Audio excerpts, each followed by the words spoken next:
सुशील, ये जो फिल्म आई थी कश्मीर फाइल्स, विवेक अग्निहोत्री की ये फिल्म आई थी, बहुत पसंद किया गया था और बहुत रेवोल्यूशनरी उसको बोला जा रहा था उस फिल्म को। और कश्मीरी पंडित्स के एक्सोडस के बारे में ये फिल्म उसके इर्द गिर्द जो बुनी हुई थी, वास्तविकता से कि कितने करीब ये फिल्म आप मानते हैं?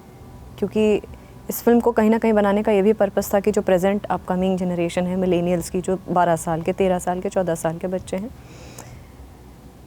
उन तक भी इन्फॉर्मेशन जाए, उन तक भी, उनको भी पता चले थोड़ा हिस्ट्री के बारे में कि क्या हुआ था कुछ वर्ष पहले।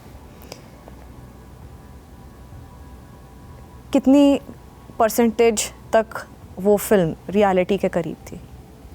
मैं उसको 100% सत्य पर, वास्तविक घटनाओं पर आधारित मानता हूँ।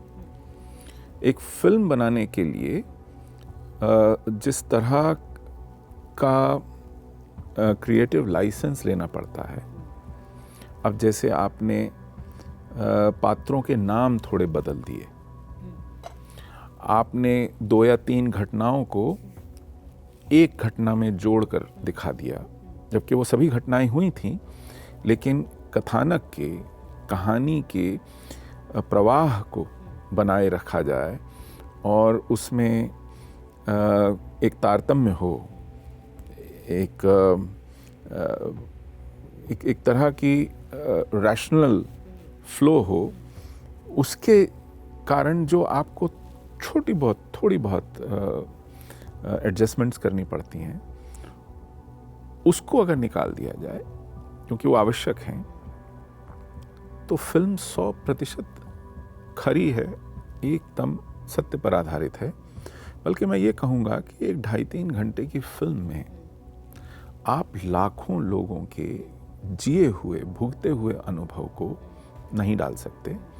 आपको उनमें से जैसे हांडी से 2 चावल निकालने होते हैं देखने के लिए कि कितने पके हैं, इसी तरह 2, 3, 4, 5 घटनाओं, पात्रों को लेकर के आप उस पूरे घटनाक्रम, उस कालखंड, उस अनुभवों के सागर को किसी तरह संजोते हैं, उसका प्रतिनिधित्व करने के लिए, उसकी झलक दिखाने के लिए, उसका स्वाद चखाने के लिए। तो उन सीमाओं में रह करके जो ये फिल्म बनी है, कुछ कह सकते हैं कि कुछ पात्र और अच्छे से मांझे जा सकते थे, कुछ अभिनय में कहीं पर, कथानक में कहीं पर झोल रहा हो, लेकिन उसकी सत्यता पर, उसकी ऑथेंटिसिटी पर कोई प्रश्न चिन्ह नहीं है। उस समय का आपको क्या कुछ याद है उस पीरियड का? और क्योंकि आई एम श्योर अगर आप एक एक्टिविज्म में आप उतरे हैं तो एक बहुत बड़ी फोर्स रही होगी, क्या कुछ याद है उस पीरियड का? फैमिली, आप? मैं दिल्ली में था जी। जनवरी का महीना था, बहुत ठंड होती है दिल्ली में, कश्मीर में तो और भी ज़्यादा होती है। आधी रात को मेरी कज़न, मेरे मौसी की लड़की जो गोद में थी, उसको लेकर के मेरी मौसी हमारे दरवाजे पर पहुंची आधी रात को, 10 अकेली, कश्मीर से ट्रैवल करके आई थी, दिल्ली आती हैं। दिल्ली आई। उन दिनों मोबाइल फ़ोन नहीं थे, हमारे यहाँ घर पे फ़ोन था लेकिन उनके घर पे नहीं था।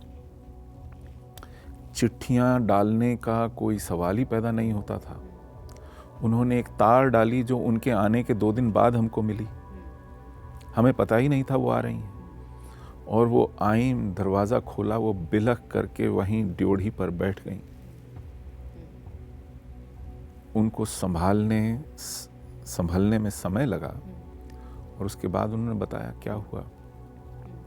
कुछ ही दिनों में बहुत से अन्य लोग आ गए। हमारा 2-3 कमरों का घर था, डीडीए का एक फ्लैट था, जैसे रेलवे प्लेटफॉर्म बन गया। और पिताजी को दिल्ली में परिवारों को टिकाने के लिए किराए के मकान ढूंढने पड़े, बच्चों को स्कूल में एडमिशन कराने के लिए दौड़ धूप करनी पड़ी, उनका खर्चा चल सके इसके लिए कहीं कुछ छोटा मोटा काम, नौकरी, धंधे, सब काम छोड़कर इसमें लगना पड़ा। इसका दुख कि घर लुट गया है, किसको क्या आघात लगा है, ये सब एक तरफ, उस पर तो शोक मनाने का समय ही नहीं मिला। और ऐसा लगता था तब कि कुछ 2-4 हफ्तों की बात होगी, लौट जाएंगे। ये एक ज्वार आया है हिंसा का, ये इतना बड़ा देश है, 90 करोड़ का देश था तब, 15 लाख की फौज थी, पुलिस थी, अर्धसैनिक बल थे, न्यायालय थे, संसद थी, चुना हुआ प्रधानमंत्री था, मानवाधिकारों की घोषणा थी, संविधान था, लोकतंत्र था। ये इतिहास में छोटे छोटे टुकड़ों में बटी हुई रियासतों वाला देश नहीं था, जिसकी अपना कोई केंद्रीय सत्ता ना हो, कोई केंद्रीय व्यवस्था ना हो।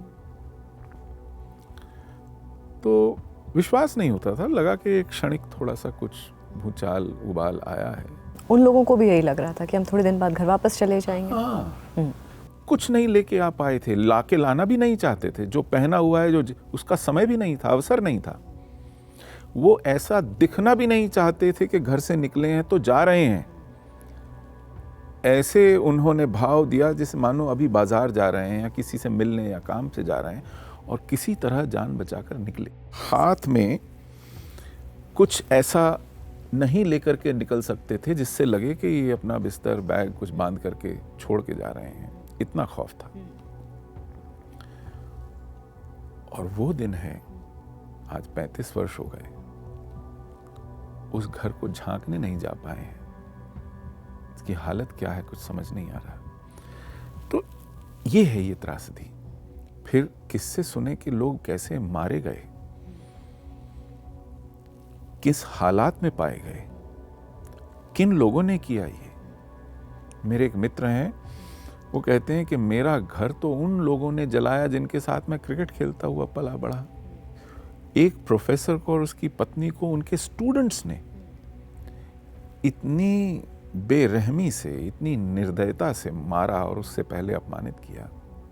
प्राणा गंजू और प्रोफेसर गंजू को।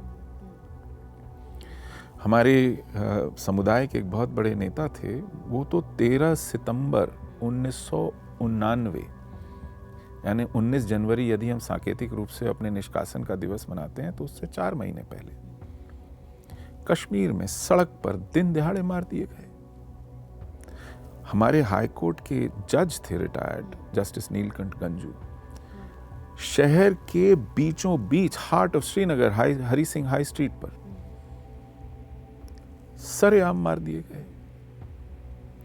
और ये जतलाया जा रहा था कि अगर ये लोग जो आपके सर का ताज हैं, जिनको देख करके आप गर्व करते हैं, उनकी अगर ये हालत है कि वो सड़क पे शव पड़ा है, कोई मुंह नहीं ढक रहा है, कोई पानी नहीं पूछ रहा है, कोई पास जाके फटक नहीं रहा है, मदद नहीं कर रहा है, अस्पताल नहीं पहुंचा रहा है, तो आप लोग किस खेत की मूली हैं। ऐसी स्थितियां पैदा कर दी गई।